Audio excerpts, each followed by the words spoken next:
भगवान शिव की बारात में सब गए थे। आपने किसी को स्त्री को नाचते देखा भोलेनाथ की बारात? नहीं साहब।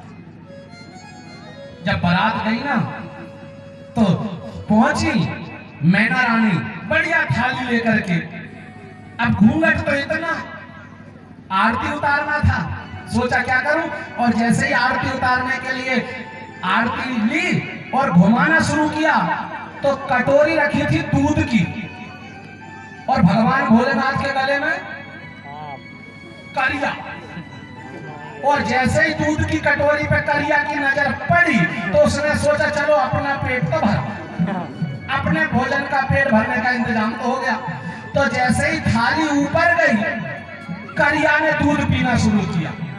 अब थाली ऐसी घूमते जा रही और घूम के जैसे ही नीचे आई और करिया नाग देखा मैना रानी ने तो थाली भड़ाम से नीचे फेंकी और सीधी भीतर। तो नंदी और भृंगी खड़े थे आजू बाजू में भोलेनाथ के। भोलेनाथ ने कहा ये कौन थी? बोले प्रभु आपकी सासू मां। इनने थाली क्यों फेंकी? बोले भोलेनाथ वो तो भगवान की कृपा है कि थाली नीचे फेंकी, अगर थोड़ा सा मुंह उठा के ऊपर देख लेती तो ये थाली माथे पे ही फेंकती।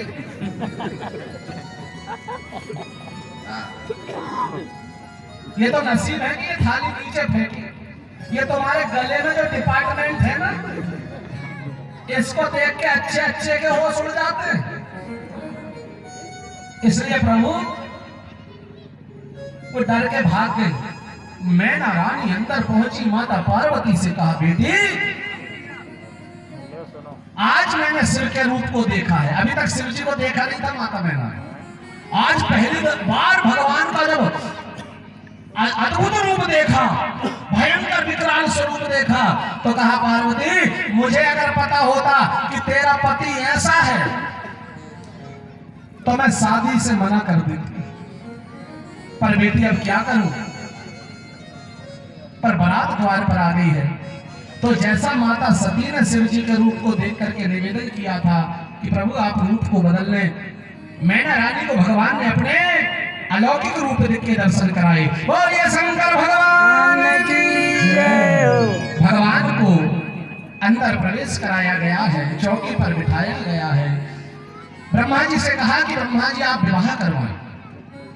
ब्रह्मा जी बैठे हैं क्रिया आदि करने के लिए। माता पार्वती को सुंदर दुल्हन के रूप में लेकर के आए हैं। अब माता पार्वती और भोलेनाथ बैठे, ब्रह्मा जी शादी करा रहे। तो ब्रह्मा जी के मन में आया कि मैं पार्वती जी का सौंदर्य देखूं, चेहरा तो देखूं।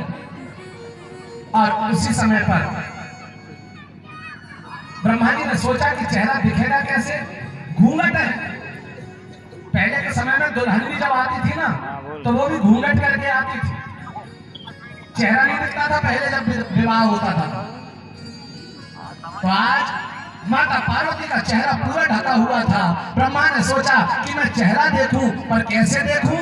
तो ब्रह्मा ने यहाँ एक मामला सेट किया। कैसा? गीली लकड़ी हवन में डाल दी।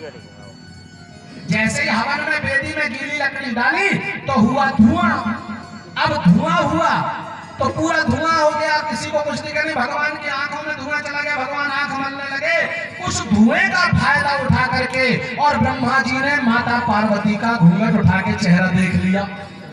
और जैसे ही ब्रह्मा ने माता पार्वती के चेहरे को देखा, इतना सौंदर्य था कि ब्रह्मा का तेज वहीं स्खलित हो गया, वीर्यपात हो गया ब्रह्मा का।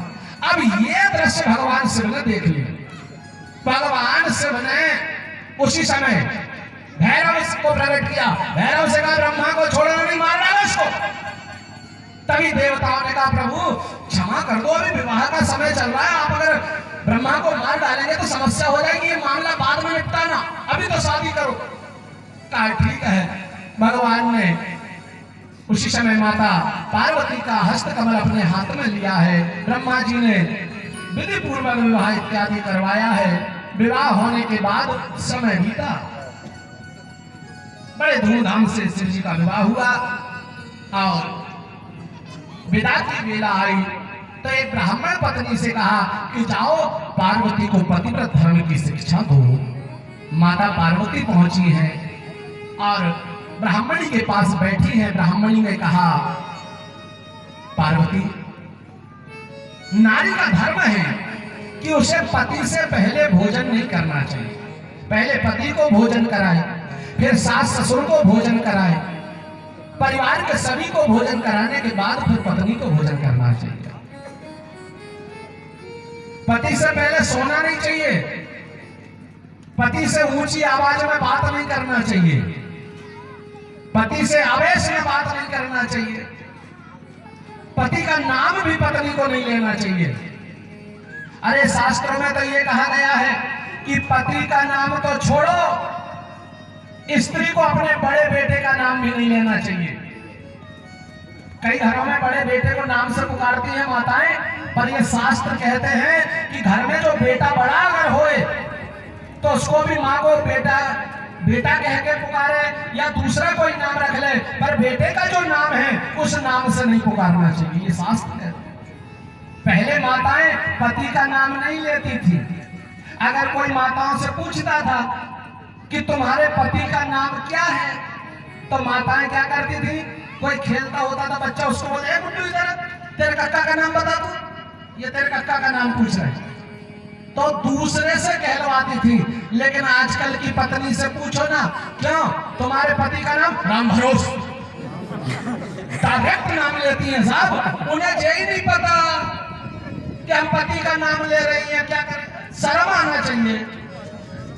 डायरेक्ट, ना तो श्री, ना श्रीमान, ना आदरणीय, ना पति देवता, सीधा डायरेक्ट नाम। क्या धर्म का पालन हो रहा है सर। और आजकल तो निकनेम रखती है माताएं। निकनेम यानी आजकल की जो पढ़ी लिखी है ना, जैसे पति का नाम राम भरोसा है तो पत्नी उसको तुम्हारे नाम में बदल देती, बोले क्या, रैम्बो। क्या बात है, बड़ी समस्या। मॉडर्न जमाना है साहब, मॉडर्न जमाना है, समय, तो इसलिए ध्यान रखिएगा। ब्राह्मणी ने समझाया कि देवी, एक निवेदन है कि भगवान शिव तुम्हारे पति है और भगवान शिव जैसा पति मिलना बड़े सौभाग्य की बात है। लेकिन एक बात का ध्यान रखना, हमेशा भगवान शिव के चरणों की सेवा करना। बाबा तुलसी राम चरितमानस में लिखते हैं, सदा करहि कर पद पूजा,